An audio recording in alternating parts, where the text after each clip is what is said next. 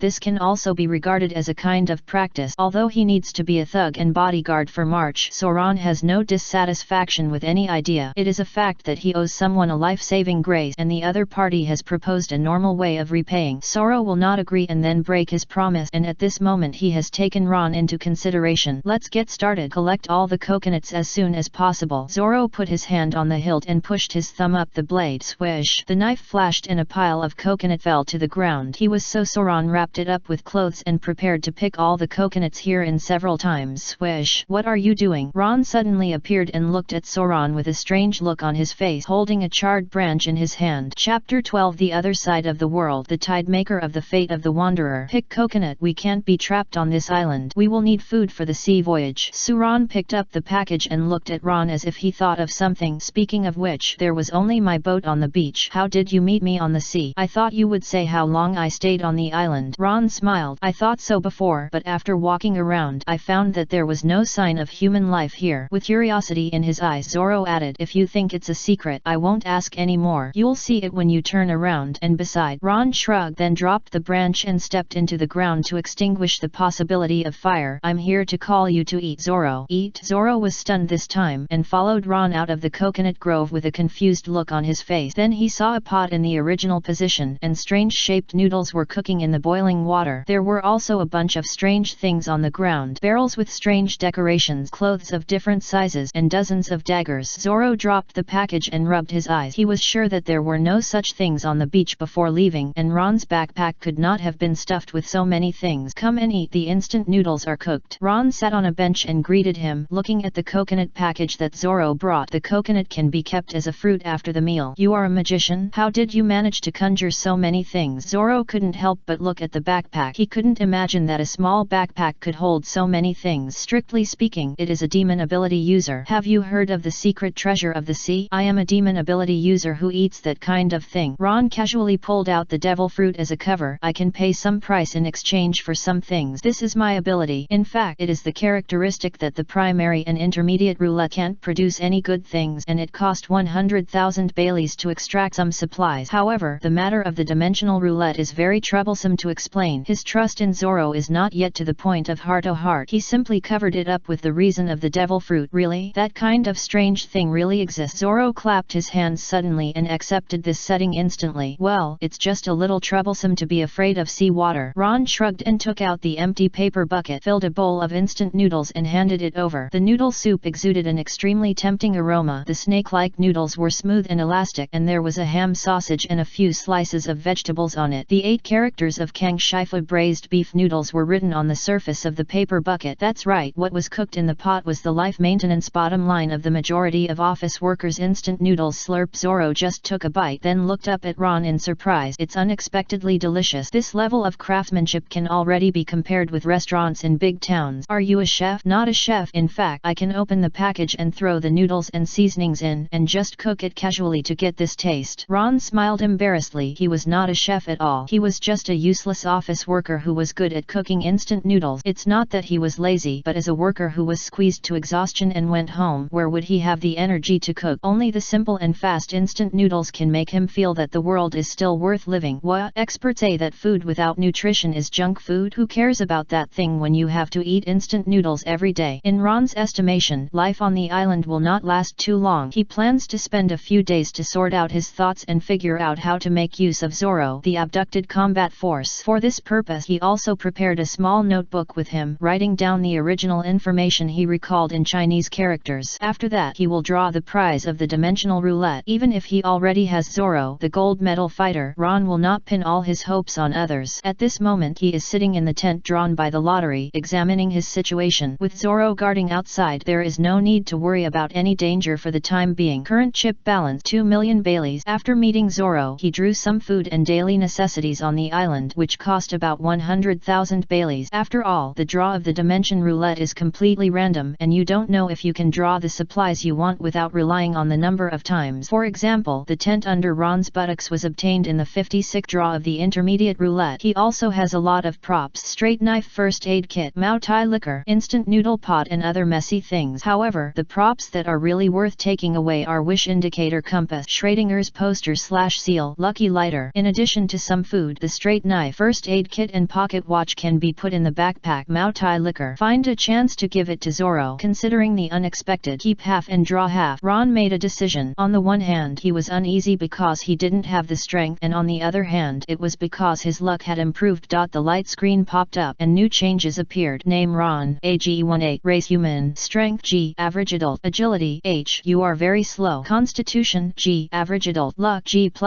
Because of the remnants of certain powers, you are a little luckier than normal people. Charm E, your appearance is superior to that of normal human. Feature A wanderer on the other side of the world / a tide maker of fate. After leaving the town where the Navy's 16th base is located, Ron found that his luck returned to normal, and even better, there is also an extra feature which should have appeared before meeting Zoro. It's just that he was busy saving people at that time and didn't pay attention. The wanderer on the other shore of the world / the tide rider of destiny. Origin One Piece / Blue Star. Type Soul characteristic. Effect You will not be rejected if you completely integrate into the world, but because of your special origin, you are much luckier than normal humans. But as someone who knows too much, you are given the characteristics of a tide rider of destiny. You will be more likely to encounter good things and bad things. No matter how you choose, you have been involved in the vortex of fate. Note, when you have this characteristic, the luck of the holder will turn into a balanced 8. One end carries good luck and the other carries bad luck. Bad luck is consumed, good luck increases. Good luck is consumed, bad luck increases. Chapter 13. Draw again. Bamboo dragonfly, desert eagle, snapfire. A very subtle characteristic. It makes people wonder how to evaluate it, but Ron knows that a peaceful life is definitely out of his reach. Maybe it was because of this characteristic that he met Zoro this time, but in any case, Ron could only accept it completely. He optimistically thought that the change of the luck parameter might be used as a warning reference, and the decline of luck meant that he was in crisis, but it was just a reference. After all, the change of the luck parameter would only occur when he was in crisis anyway. When luck returned to normal, it meant that Ron didn't have to worry about anything. He felt that he was probably not a non-African, right? It's a pity that I didn't draw a time-keeping device like a watch or clock. Now I have to use this to tell the time. Ron held the Schrodinger's poster / seal scroll in his hand and a Zonghua cigarette in his mouth. From leaving the town to meeting Zoro, 007 work for more than 24 hours. So the current number is 0/1 times per day, and the next time you summon 007 seal, you need to pay the promised fish, because when he just checked, he found that the note gave a hint. Note, work-hating characteristic triggered. Description: the current state of the little seal is work-hating. A passenger who should be a street lamp keeps drawing big cakes to make it work for a full 25 hours. If you cannot fulfill your promise in the next summon, the probability of 007 appearing later will be 10%. Very strange, but reasonable. After all, 007 is not a real social animal. He knows that his boss is making promises, but he has to accept them with a forced smile because of life. It seems that Ron's promise must be fulfilled, otherwise the disappointed seal will be difficult to summon later. At this time, the number of Schrodinger's poster / seal per day becomes 1/1 per day. Let's start. I hope the goddess of luck can be a little flat today. Click. The silver lighter instantly lit the cigarette, and at the same time favor of the goddess of luck trigger. Lucky G++,